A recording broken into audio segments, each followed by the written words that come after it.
আজি ৰাজগড় উচ্চতৰ মাধ্যমিক বিদ্যালয়ৰ এটা নৱ গৃহ নিৰ্মাণৰ ভূমি পূজন আধাৰশিলা অনুষ্ঠিত হয়।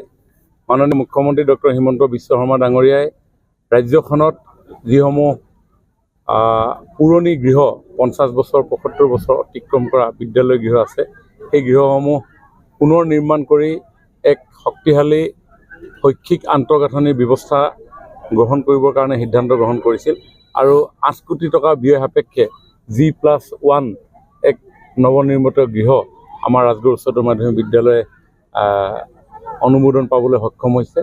আৰু আজি সকলো ৰাইজৰ উপস্থিতিত প্ৰাক্তন ছাত্ৰ ছাত্ৰী শিক্ষক শিক্ষয়িত্ৰী বৰ্তমানৰ শিক্ষক শিক্ষয়িত্ৰী স্থানীয় ৰাইজ সকলোৰে উপস্থিত আমি আজি আধাৰশিলাৰ ভূমি পূজন কৰোঁ।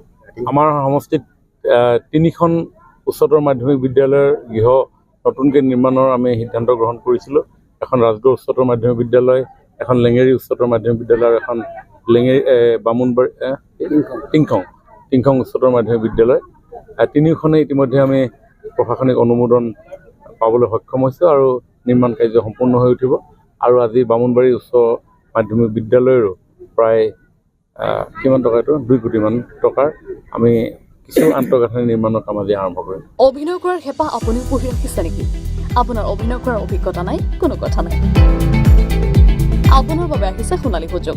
29 ছেপ্টেম্বৰত দিনৰ 9 বজাৰ পৰা নিশা 8 বজালৈ বলিউড তথা হলিউডৰ চিনেমাৰ বাবে অডিশ্যন হ'বলৈ গৈ আছে গুৱাহাটীৰ কাহিলীপাৰাস্থিত জ্যোতি চিত্ৰবনত। 5 বছৰ বয়সৰ পৰা 17 বছৰ ব্যক্তিয়ে কৰিব পাৰিব অংশগ্ৰহণ। পঞ্জীয়ন হ'ব বিনামূলীয়া, নিৰ্দিষ্ট ৱেবছাইটত কৰিব পাৰিব আবেদন।